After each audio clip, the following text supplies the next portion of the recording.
So hello guys, welcome back to the video. तो इस वीडियो में अपन पॉलिटी के मोस्ट इंपॉर्टेंट टॉपिक्स के बारे में डिस्कस करेंगे। और ये वो टॉपिक हैं जो तुम्हारे सीजीएल की पहले वाली शिफ्ट में आए थे, ठीक है। और एसएससी पैटर्न रिपीट करता है, तो ये मोस्ट इम्पॉर्टेंट है और उनको ये मस्ट है जिनका सीजीएल का री एग्ज़ाम शेड्यूल हुआ है 14 अक्टूबर को, तो उनके लिए तो बहुत ज़्यादा ज़रूरी है। साथ ही साथ सीएचएसएल और एमटीएस वालों के लिए भी ये इक्वली इम्पॉर्टेंट है। स्टार्ट करते हैं। स्टार्ट करने से पहले टेलीग्राम चैनल का लिंक तुमको डिस्क्रिप्शन में दे रखा है, तो वहाँ से तुम ज्वाइन कर सकते हो, जिस पे तुमको इसका कंप्लीट पीडीएफ साथ के साथ बाकी सारे अपडेट भी तुमको इसी पे मिल जाएंगे। स्टार्ट करते हैं। पहला टॉपिक तुम्हारा 102 कॉन्स्टिट्यूशनल अमेंडमेंट एक्ट, ठीक है, जो 2018 में आया था और इसके तहत दो आर्टिकल ऐड करे थे, article 338B and article 342A। तो इन दोनों आर्टिकल को अच्छे से याद में रख लेना, ठीक है। अब आर्टिकल 338 के बी के तहत कॉन्स्टिट्यूशनल स्टेटस प्रोवाइड कराता एनसीबीसी। एनसीबीसी मतलब national commission for backward classes, ठीक है, इसका ध्यान में रख लेना। अब इसका मेन एम क्या रहता है? ओवरऑल डेवलपमेंट करना, किसका? बैकवर्ड क्लासेस का। दूसरा तुमको ध्यान रखना है 342A, empowered president to specify socially and educationally backward classes in state and UTs, तो इसको भी ध्यान में रख लेना। क्लियर है गाइस? नेक्स्ट अपन बात करते हैं, सबसे इंपॉर्टेंट जो है तुम्हारा इंटर स्टेट काउंसिल। अब इंटर स्टेट काउंसिल तुमको कौन से आर्टिकल में दे रखा है? आर्टिकल 263 में। आर्टिकल 263 में तुम्हारा इंटर स्टेट काउंसिल का दे रखा है। अब इसका मेन एम क्या है? इसका मेन एम होता है जो भी इंटर गवर्नमेंटल डिस्प्यूट है, अब वो डिस्प्यूट हो सकते हैं रिगार्डिंग रिसोर्सेज के रिगार्डिंग हो सकते हैं, तुम्हारे बाउंड्रीज के रिगार्डिंग हो सकते हैं, या फिर कोई भी पॉलिटिकल डिस्प्यूट, ठीक है, उनको रिजॉल्व करने का काम होता है इंटर स्टेट काउंसिल का। और साथ के साथ क्या इंश्योर करना? हार्मनी को इंश्योर करना। क्लियर है गाइस? तो ये सारी चीज़ें तुमको ध्यान में रखनी है। अब इसमें और क्या इंपॉर्टेंट चीज़ें हैं? और ये इंपॉर्टेंट चीज़ें हैं कि चेयरमैन कौन होता है, ठीक है। तो चेयरमैन यहाँ कौन होता है? Prime minister. प्राइम मिनिस्टर तुम्हारा चेयरमैन होता है। साथ में बाकी मेंबर्स कौन होते हैं? बाकी मेंबर्स में तुम्हारा इंक्लूड होता है CM, chief minister of all state, ठीक है, chief minister of all states, ये इंक्लूड होते हैं।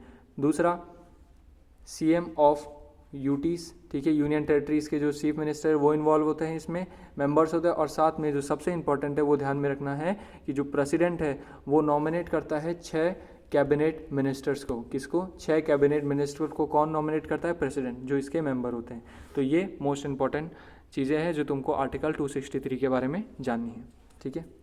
हाँ, एक और चीज़, डिसीजन इस काउंसिल का एडवाइजरी होता है, बाइंडिंग नहीं होता है, ठीक है, ध्यान रखना, बाइंडिंग नहीं होता है, ये ओनली एडवाइजरी होता है। नेक्स्ट अपन मूव ऑन करते हैं सुप्रीम कोर्ट। अब सुप्रीम कोर्ट में तुमको जानना है इंपॉर्टेंट चीज़ क्या है इसमें? 1935, ठीक है, गवर्नमेंट ऑफ इंडिया एक 1935 के थ्रू इस्टेब्लिश करा था फेडरल कोर्ट का, और 1950 में इस्टेब्लिश हुआ था किसका? सुप्रीम कोर्ट ऑफ इंडिया, जो कि तुम्हारा किस में दे रखा है? आर्टिकल 124 में दे रखा है। आर्टिकल 124 में ही तुम्हारा कंपोजिशन भी दे रखा है।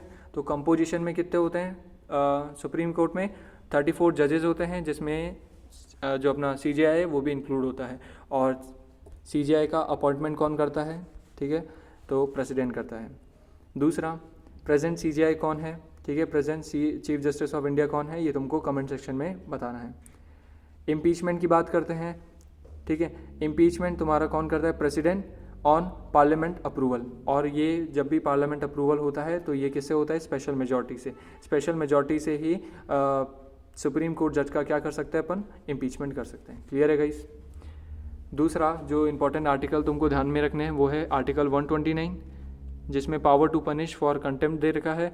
Article 141, supreme court decision are binding on all courts, ठीक है, सुप्रीम कोर्ट के जितने भी डिसीजन है वो सारे कोर्ट को फॉलो करना है, इस चीज़ को ध्यान में रख लेना। अब कुछ और इम्पॉर्टेंट बात की चीज़ों पे बात करें तो ये ध्यान में रखना, सुप्रीम कोर्ट का जो जुडिशरी, या फिर मैं बात करूँ इंडिया का जो जुडिशरी, वो कैसा है? इंटीग्रेटेड है। कैसा है? इंटीग्रेटेड। और अगर मैं फर्स्ट सेटिंग की बात करूं तो फर्स्ट सेटिंग कब हुई थी सुप्रीम कोर्ट की? तो फर्स्ट सेटिंग तुम्हारी हुई थी 28 जनवरी 1950 में, ठीक है, 28 जन 1950। तो इसमें तुम्हारा फर्स्ट सेटिंग हुआ था सुप्रीम कोर्ट का। क्लियर है? अब और मेजर इंपॉर्टेंट चीज़ें क्या रिकॉल कर सकते हैं अपन? Original jurisdiction. ओरिजिनल ज्यूरिडिक्शन कौन से आर्टिकल में, वो तुमको कमेंट सेक्शन में बताना है। और इसमें किसके ऊपर बात करी है? Dispute between state. And centre, या फिर दो स्टेट के बीच में जो डिस्प्यूट होते हैं उसके बेसिस को रिजॉल्व करने के लिए होता है। दूसरा, सुप्रीम कोर्ट रिट इशू कर सकता है। अब कितने टाइप की रिट होती हैं? 5 टाइप की रिट होती हैं, ठीक है। कौन कौन सी होती है रिवाइज कर लेते हैं। हेबियस कॉर्पस, ठीक है, मैंडेमस, प्रोहिबिशन, सर्टोरी, ठीक है, एंड क्यू वरंतु, ठीक है। तो ये 5 टाइप की रिट होती है, इनको अच्छे से रिवाइज कर लेना। और देख किसमें रखा है ये? आर्टिकल 32 में, कॉन्स्टिट्यूशनल रेमेडीज़ में। नेक्स्ट टॉपिक स्टार्ट करते हैं अपन, टाइप ऑफ इमरजेंसीज। अब इमरजेंसी में सबसे पहला तुम्हारा कौन सा आता है? National emergency. नेशनल इमरजेंसी किस में दे रखा है? आर्टिकल 352 में दे रखा है। किन 3 फैक्टर पे लगते हैं ये? वॉर, एक्सटर्नल एग्रीगेशन और आर्म रेबेलियन। दूसरा अपन बात करते हैं स्टेट इमरजेंसी। स्टेट इमरजेंसी तुम्हारा लगता है आर्टिकल 356 में दे रखा है, ठीक है। अब नेशनल इमरजेंसी को अपन डिटेल में बात करेंगे, पहले स्टेट इमरजेंसी पे बात करते हैं। अब 356 में ही तुम्हारा क्या दे रखा है? प्रेसिडेंशियल रूल दे रखा है। क्या दे रखा है? प्रेसिडेंशियल रूल दे रखा है। अब सबसे इंपॉर्टेंट चीज़ जो तुमको जाननी है कि प्रोक्लेमिनेशन, ठीक है, या फिर प्रेसिडेंट रूल लगाता कौन है, ठीक है। तो प्रेसिडेंट रूल, प्रेसिडेंट का ही रूल है तो प्रेसिडेंट लगाएगा, बट किसके अप्रूवल पे? ध्यान रखना, कैबिनेट मिनिस्टर के अप्रूवल पे प्रेसिडेंट रूल लगता है, ठीक है। और अगर मैं बात करूँ रिवोकेशन, ठीक है, रिवोकेशन मतलब रिमूवल कैसे होगा? तो रिमूवल प्रेसिडेंट खुद रिमूव कर सकता है without the approval of cabinet minister. इसको ध्यान में रख लेना, ये इंपॉर्टेंट इन्फॉर्मेशन है। क्लियर है गाइस? दूसरा, सबसे पहले प्रेसिडेंट रूल कौन से स्टेट में लगा था? ठीक है, तो ध्यान रखना पंजाब में लगा था सबसे पहले, ठीक है। कब लगा था? पंजाब में, ठीक है। फर्स्ट सबसे ज़्यादा बार किस में लग रखा है? तो सबसे ज़्यादा बार मणिपुर में लग रखा है, ठीक है, 11 बार लग रखा है। तुमको बताना है सेकेंड हाईएस्ट कौन से स्टेट में लग रखा है। क्लियर है गाइस? तो सेकेंड हाईएस्ट का बताना कमेंट सेक्शन में। थर्ड टाइप का इमरजेंसी होता है तुम्हारा फाइनेंशियल इमरजेंसी, जो तुम्हारा आर्टिकल 360 में दे रखा है, ठीक है, जब भी कोई इंडिया पे फाइनेंशियल थ्रेट होता है। तो नेशनल इमरजेंसी को डिस्कस करते हैं अपन। आर्टिकल 352 में नेशनल इमरजेंसी दे रखा है, ठीक है। 3 फैक्टर, वॉर, एक्सटर्नल एग्रीगेशन और आर्म रेबिलियन। ये जो आर्म रेबिलियन था ये पहले क्या था? इंटरनल डिस्टर्बेंस था। क्या था? Internal disturbance. अब इसमें जो मोस्ट इंपॉर्टेंट चीज़ जो तुमको याद रखनी है वो ये है आर्टिकल 358। अब आर्टिकल 358 क्या बोलता है कि नेशनल इमरजेंसी के टाइम पे तुम्हारा जो आर्टिकल 19 है, ठीक है, ध्यान रखना है, आर्टिकल 19 का क्या हो जाएगा? सस्पेंशन हो जाएगा, ठीक है। और ये 2 केसेस में होता है, इंपॉर्टेंट है ये, वॉर और एक्सटर्नल एग्रीगेशन, ठीक है। आर्म रेबिलियन के टाइम पे आर्टिकल 19 का एबोलिशन नहीं होता है, इस चीज़ को अच्छे से ध्यान में रख लेना। और ये कौन से आर्टिकल में दे रखा है? 358 में दे रखा है। और एक और चीज़ रिकॉल कर सके तो अपन आर्टिकल 359 का भी ध्यान में रख लेना। आर्टिकल 359 में दे रखा है तुम्हारे बाकी सारी फंडामेंटल राइट का abolition during the national emergency. लेकिन कौन सी 2 आर्टिकल हैं जो तुम्हारे कभी भी सस्पेंड नहीं हो सकते, ठीक है, इमरजेंसी के टाइम, वो तुमको कमेंट सेक्शन में बताने हैं, ठीक है। जिसमें से एक तो है आर्टिकल 20, दूसरा तुमको बताना है। इंडिया में 3 बार इमरजेंसी लगा है, ठीक है, 1962 में, 71 में और 1975 में। China war, Pakistan war and internal emergency. Clear है गाइस? नेक्स्ट टॉपिक जो अपना है वो है कैग, ठीक है, controller auditor general of India, जो आर्टिकल 148 में दे रखा है। अब इसमें मेजर चीज़ें ध्यान रखनी है। अपॉइंटमेंट कौन करता है? ठीक है, प्रेसिडेंट के थ्रू अपॉइंटमेंट होता है। टेन्योर कितने ईयर्स का होता है? 6 साल का टेन्योर होता है। क्लियर है गाइस? रिमूवल कौन करता है? रिमूवल सेम है सुप्रीम कोर्ट जज, ठीक है। What are the functions? ठीक है, तो फंक्शंस मेजर ध्यान रखने ला, ठीक है। सारे ऑडिट को कंट्रोल करता है, ठीक है। गवर्नमेंट ऑफ इंडिया का जितना भी जो फंड है, जैसे कंटीजेंसी फंड हो गया, ठीक है, और दूसरा कौन सा होता है? कॉन्सोलेटेड फंड होता है, कॉन्सोलेटेड फंड और कंटीजेंसी फंड, ठीक है। तो इन दोनों को रेगुलेट करने का काम किसका होता है? कैग का होता है। किसका होता है? कैग का। सो नेक्स्ट अपन बात करते हैं सेंटर स्टेट रिलेशन। अब सेंटर स्टेट रिलेशन में तुम्हारे सबसे पहला आता है लेजिस्लेटिव रिलेशन। लेजिस्लेटिव रिलेशन तुम्हारा दे रखा है आर्टिकल 245 से लेके 255 तक, ठीक है। ये भी इंपॉर्टेंट टॉपिक है जो जिससे डायरेक्ट बने थे क्वेश्चंस। Clear guys? तो इसके according division of legislative powers between the parliament and the state legislator की पावर्स का डिवीजन होना चाहिए किसके बीच में? पार्लियामेंट में और जो स्टेट लेजिस्लेचर है। दूसरा एडमिनिस्ट्रेटिव रिलेशन। एडमिनिस्ट्रेटिव रिलेशन है तुम्हारा 256 से लेके 263 तक कि coordination between the parliament and state legislator, ठीक है, ऑन इम्प्लीमेंटेशन ऑफ लॉ। जो भी लॉ इम्प्लीमेंट होंगे उसमें दोनों का कोऑर्डिनेशन इक्वली होना चाहिए, यूनियन का भी और किसका, स्टेट का। तो ये ध्यान में रख लेना। नेक्स्ट तुम्हारा होता है फाइनेंशियल रिलेशन। अब फाइनेंशियल रिलेशन जो है वो तुमको दे रखा है आर्टिकल 268 से लेके 293 में, इसमें तुम्हारा फाइनेंशियल रिलेशन दे रखा है। अब फाइनेंशियल रिलेशन में क्या चीज़ ध्यान रखोगे कि जो भी टैक्स है उसका डिस्ट्रीब्यूशन कैसे होगा, जैसे distribution of financial resources between state and centre. अब फाइनेंशियल रिसोर्सेज कौन से आ गए, जैसे तुम्हारा टैक्स का डिस्ट्रीब्यूशन कैसे होगा, क्लियर है गाइस, कौन सा टैक्स सेंटर कलेक्ट करेगा, कौन सा टैक्स स्टेट कलेक्ट करेगा, ये सारी चीज़ें तुम्हारे किस में आती है, फाइनेंशियल रिलेशन में आती हैं। क्लियर है गाइस। नेक्स्ट मूव ऑन करते हैं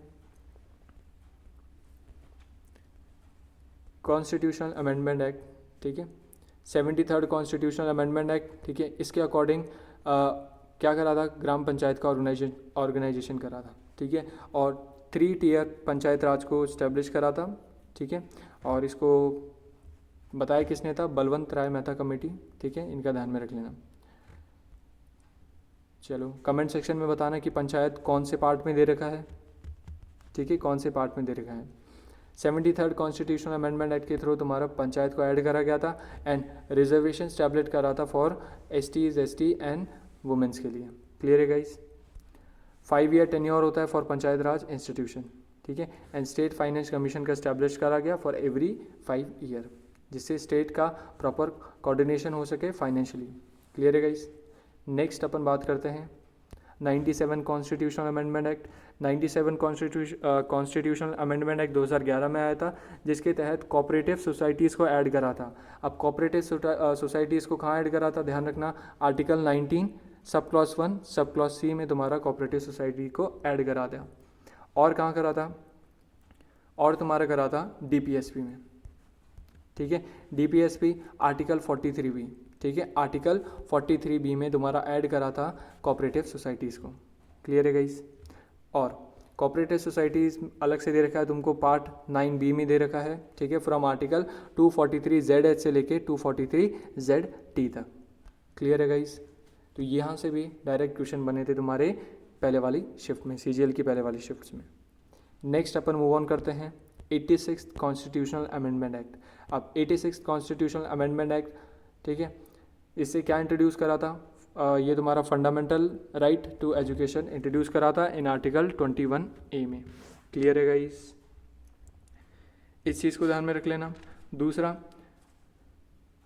इस जो 86th कॉन्स्टिट्यूशनल अमेंडमेंट था, इसके तहत और क्या चेंज करा गया था, ध्यान में रखना, जो तुम्हारा DPSP का ही आर्टिकल है, DPSP का आर्टिकल 45, ठीक है, उसका जो कॉन्स्टिट्यूशनल मैटर था वो चेंज करा गया था। क्लियर है guys. Next, finance commission. Finance commission तुमको दे रखा है आर्टिकल 280 में दे रखा है। किस में दे रखा है, 280 में। अब फाइनेंस कमीशन का कौन कॉन्स्टिट्यूट करता है, प्रेसिडेंट कॉन्स्टिट्यूट करता है हर 5 साल में, ठीक है, टेन्योर ध्यान रखना। Advise on grant in aid to states, क्या रिकमेंड करता है, distribution between the distribution of taxes, ठीक है, टैक्स का जो डिस्ट्रीब्यूशन है वो सारा बताता है कौन, आपका finance commission between union and states. अब मेंबर्स कौन होते हैं, ठीक है, चेयरमैन होता है और 4 अदर मेंबर होते हैं। अभी 4 मेंबर्स कौन से होते हैं, जो फाइनेंस में एक्सपर्ट हो, इकोनॉमिक्स में एंड पब्लिक अफेयर में जो भी एक्सपर्ट है, ठीक है, उनको कंसिडर करा जाता है। क्लियर है गाइस। 16 फाइनेंस कमीशन, ठीक है, ध्यान रखना, कब फॉर्म हुआ था, 31 दिसंबर 2023 with the approval of president of India.